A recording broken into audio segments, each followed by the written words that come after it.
this is the one when we found out that two more teams were coming to the league that everybody wanted to see. Ohio State at Oregon in Eugene, 7:30 p.m. Eastern time on NBC. This is what the Peacock paid for. So Ohio State is a 3.5-point favorite on the road. We assume this will be the first of two matchups. I don't think that's a safe assumption because of the team we just talked about, Penn State, because of various other factors that could play in here. But I cannot wait for this, Ari. We just talked about Dylan Gabriel in the Red River game last year.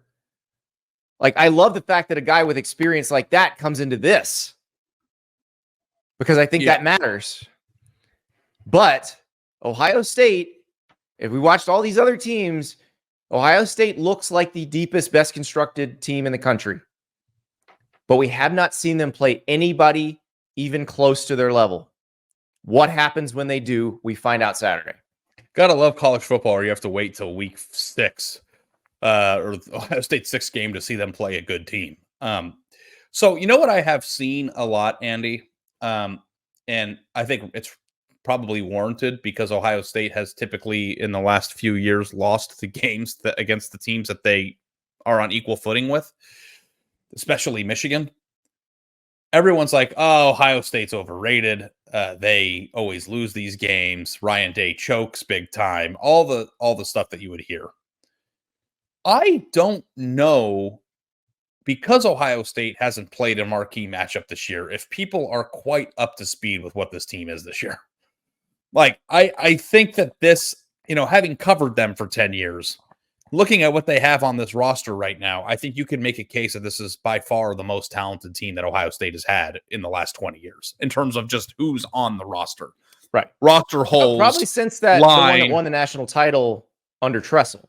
And it's hard to do that. It's hard to compare it to 14 or even 2002 teams that had, like Ohio State set NFL draft records and after the 2015 season as a result of the players that propelled them to the 2014 title.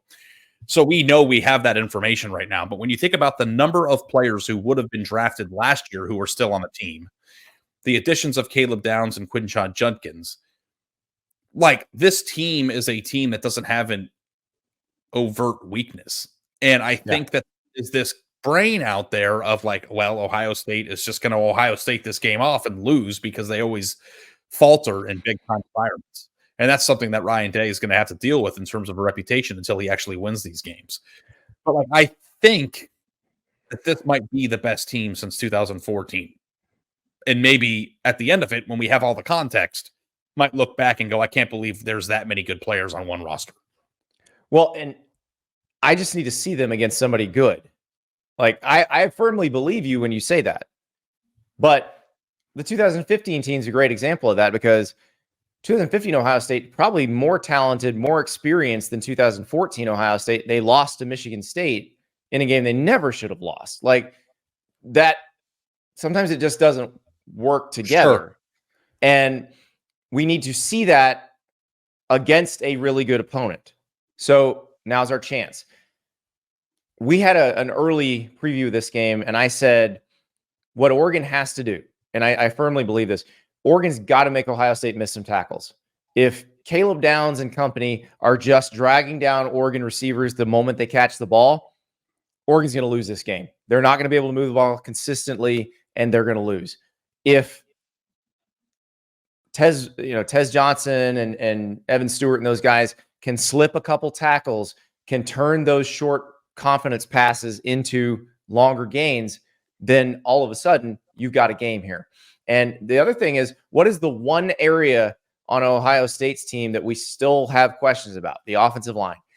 Can Oregon's pass rush get to Will Howard? Can they make life difficult for him? Can they force him to make a mistake or two?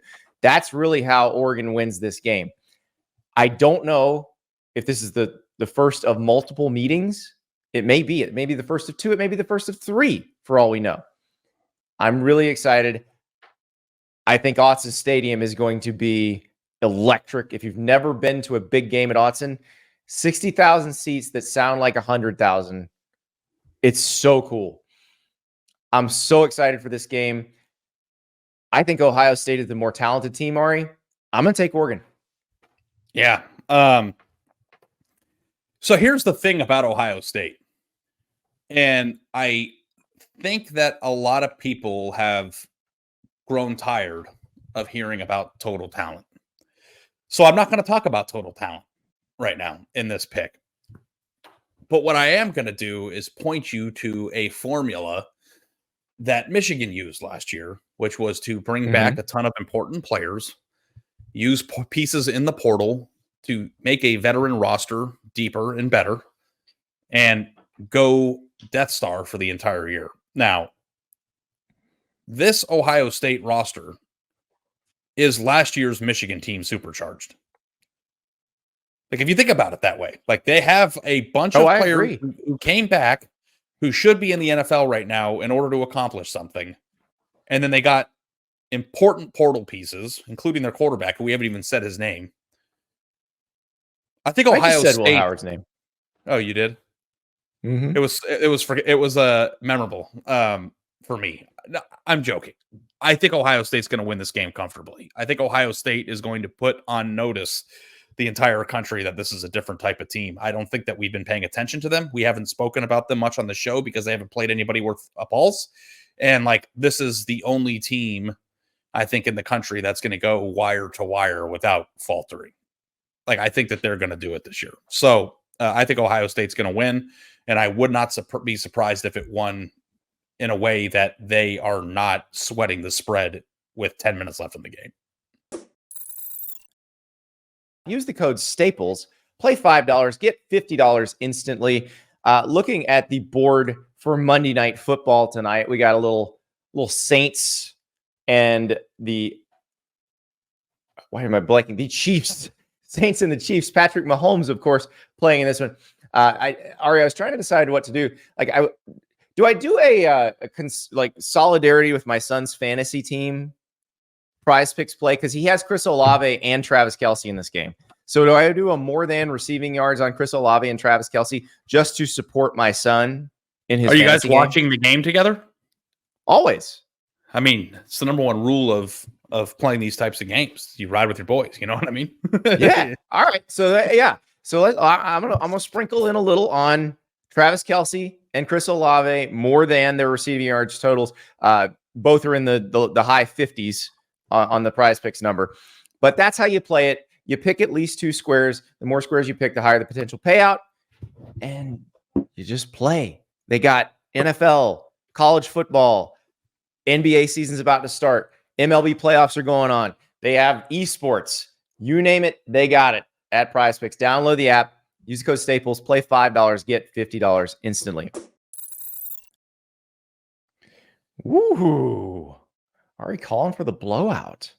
I don't know about blowout, but I think Ohio State's going to have a comfortable enough lead where if Oregon scores late, they're not going to lose it. The bet.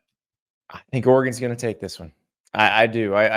Well, I'll take my 3.5 points, please. Thank you very much. But I feel good about the Ducks in this one because I haven't seen it with Ohio State. Now, it may be that Ohio State turns on the afterburners, and I'm like, okay, never mind. Picking Ohio State the rest of the way. But I want to see it because they haven't. I mean, Oregon also has afterburners. So they do, but yeah. You and I think, can agree if we were NFL GMs, Ohio State's the more talented team here. Yeah. But it doesn't matter because you have to put it all together on the field. It will be a very difficult environment to play in. And as you mentioned, Oregon has very good players too. Cannot wait. All right, Ari. Hey, Andy, can I ask you a bonus question real quick? Just real quick. I know we're going to go long. Go ahead. Whose receivers room are you taking? Is that even a question? Yeah. Ohio State. There's no question. Ohio State has Jeremiah. Whose offensive line are you taking? Oregon's. And that's why we're talking about this. That's why we have a disagreement on who might win. But I would take Ohio State's defensive line 100 times out of 100. Of course, Ohio State's defensive line. As would I. Yeah. Which quarterback you're taking? I think which quarterback? That's a wash. I don't know. Is it a wash? Well, here's the thing about the quarterback position. When you are surrounded by monsters everywhere, it makes the game a lot easier. So, like, if I had to just start my team around, I would probably take Dylan Gabriel. If I had to start my team around it, but we're not talking about just that. We're talking about effectiveness. I'm just asking who you think the better quarterback is, and I agree with you. It's Dylan Gabriel. It's the one who last year took the team that was not as talented in the Red River game and won. Like, he's done this. We've seen it. I'm excited. I'm excited. It's gonna be great. Yeah, I'm excited to watch it. I don't know if I'm right, but I know I'm gonna enjoy it. I've actually had some anxiety about this because the game starts, I believe, at 7, and we're going to be in a hell of traffic. So we got to figure out a way to make sure that we have this game flying and we're not in the car. I want to be locked in for this thing. I don't know, like, we will get locked in, but don't worry. If we have to travel for the first quarter, it's okay. We live in an age of technology where that is available to us. I know, but I'm going to be driving and I'm going to be screaming, excited, ready to, watch the game. And I just, by the way, I don't know if I've said this on the show. I have an absolute love affair with Evan Stewart. I think he's incredible. I think that he might make a few big plays in this game that alter the way it goes. As much as I've talked about Jeremiah Smith, Evan Stewart is a name that we have not spoken about. Not me and you. Us as a country have not discussed enough. This kid is incredible. I think he's going to be a great pro in Oregon. The reason why I brought that up is because Tez Johnson and Evan Stewart is a hell of a 1-2 punch at receiver. That makes you, double think about the receiver advantage just even for a second. Doesn't make me think about it for a second. That's how good Jeremiah Smith and Emeka Buka are. But that's okay. You're right. They're very good.